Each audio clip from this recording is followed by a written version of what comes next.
Olá, queridos, muito bom dia. Nós estamos começando nesse momento mais um estudo, mais uma meditação da Palavra de Deus. Eu tenho aqui comigo a minha esposa, que está aqui acompanhando. Olá, queridos, bem-vindos a mais um estudo da Palavra do Senhor.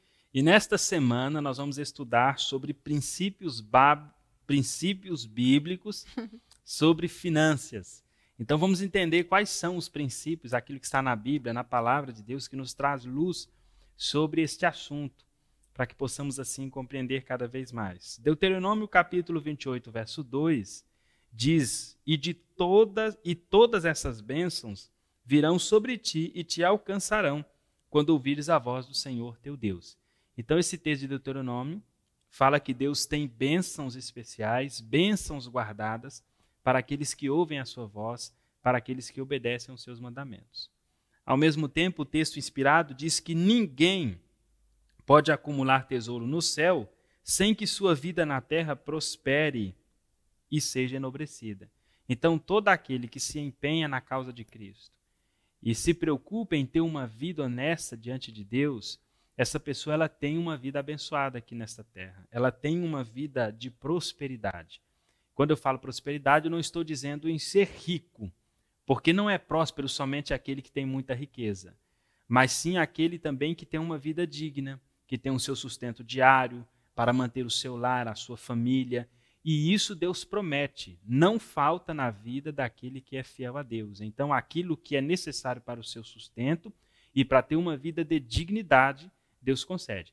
Agora, se tornar rico, Deus pode te conceder, ou como Deus pode não te conceder esse privilégio. E não há maior prosperidade do que ter a presença de nosso Senhor conosco, mesmo em meio a provações, né, financeiras ou físicas, mas nós termos Jesus com a gente, então isso é sinônimo de verdadeira prosperidade. Muito bem. E aí nós vamos ao tópico de hoje. O estudo de hoje, para o dia de hoje, traz o título Finanças Pessoais. E aí vem a pergunta: qual pode ser o resultado imediato e eterno de se negligenciar a causa do Senhor? Responde aí para a gente. O texto de Ageu, ele diz assim, é o próprio Deus falando: vocês têm plantado muito e colhido pouco, vocês comem, mas não se fartam, bebem, mas não se satisfazem. Aquele que recebe salário, recebe-o para colocá-lo numa bolsa furada.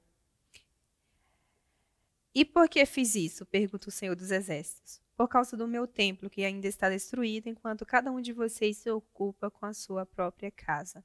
Então, Deus aqui, ele estabelece um diálogo, né? No qual ele desabafa que as pessoas estavam tendo consequências imediatas porque estavam negligenciando a sua obra, estavam colocando a sua vida pessoal, os seus bens, essas coisas em primeiro lugar e deixando as coisas de Deus de lado.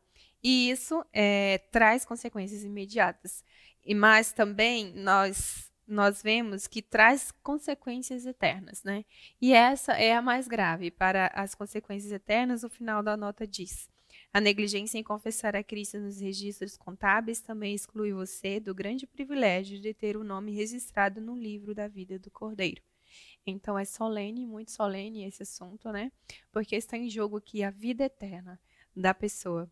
E para as consequências imediatas, muitas vezes nós estamos fazendo errado e não estamos aparentemente sofrendo nenhuma consequência e pensamos, nossa, então tá tudo bem. Mas a nota ela diz: vi que alguns podem não sofrer nenhuma dessas perdas como advertência pelo seu desprezo do dever, mas o caso desses talvez seja mais desesperador. Então, não fiquemos alegres porque estamos fazendo o errado e não estamos tendo consequências. Porque o céu está em silêncio quanto às nossas ações erradas. Tenhamos temor, porque isso não é algo bom de se acontecer. Deus fala que ele disciplina quem ele ama. Então, geralmente, quando nós estamos tendo consequências imediatas ou consequências ali por causa dos nossos erros, é um sinal de que Deus está tentando ali ajudar a gente a se arrepender e a mudar de vida. E se está tudo em silêncio, aparentemente tudo bem, a gente fazendo errado, então é perigoso para nós. Muito bem, né? Então nós podemos ver que se tudo que nós temos pertence a Deus, nada mais justo do que ele cobrar a parte que lhe é Que lhe é devida. devido. Eu costumo sempre usar o exemplo que aquele que é ingrato para com Deus e que não cumpre as suas obrigações diante dele, é como o funcionário que não trabalhou durante o mês inteiro, mas chega no final do mês e ele quer receber o salário do patrão. Então não faz lógica o patrão pagá-lo por algo que ele não fez. Então Deus ele nos concede bênçãos, mas se nós não retribuímos com generosidade para a causa de Deus, ele pesa a sua mão. E nós deixamos de ser abençoados por causa das nossas próprias ações, atitudes e escolhas. O dinheiro cai num saco furado. E aí chega o final do mês, ou bem antes do final do mês, já não tem dinheiro mais para nada. E dá aquela sensação de que quanto mais você ganha, menos você tem. Então isso pode ser um sinal de que estamos sendo ingratos e mesquinhos para com a causa de Deus. E isso traz prejuízo, aqui na terra e na vida futura também. Agora, a próxima pergunta para a gente fazer esse bate-papo diz o seguinte: o que todos os que com frequência tendem a pedir ajuda, em vez de oferecê-la, deveria considerar? Mais bem-aventurada coisa é dar do que receber, né? Não é o texto que está aqui, mas eu achei que encaixou muito bem e não poderia deixar de falar. Então, nós, por natureza, temos uma tendência de ser egoístas, né? Sempre vem a nós, vem a nós, vem a nós. E quando a gente passa a mudar essa atitude para doar e ajudar os outros, então isso ajuda a gente a vencer o egoísmo. E Deus quer isso. Deus quer que nós vençamos o egoísmo, né? Para que ele não nos vença. E o texto de Deuteronômio diz: e emprestarás a muita gente, porém tu não tomarás emprestado. O Senhor te porá por cabeça e não por cauda. Quando obedeceres aos mandamentos do Senhor teu Deus, que hoje te ordeno para os guardar fazer. Então, para nós, existem promessas. Cada ordem que Deus dá, cada mandamento que ele estabelece, quando a gente cumpre, a gente recebe uma bênção para aquele mandamento. Então, é importante a gente ter isso em mente, né? Nós vamos estar sendo beneficiados, estaremos honrando a Deus, estaremos ajudando o nosso próximo. Então, obedecer a Deus é lucro, é vantagem para todos. Muito bem.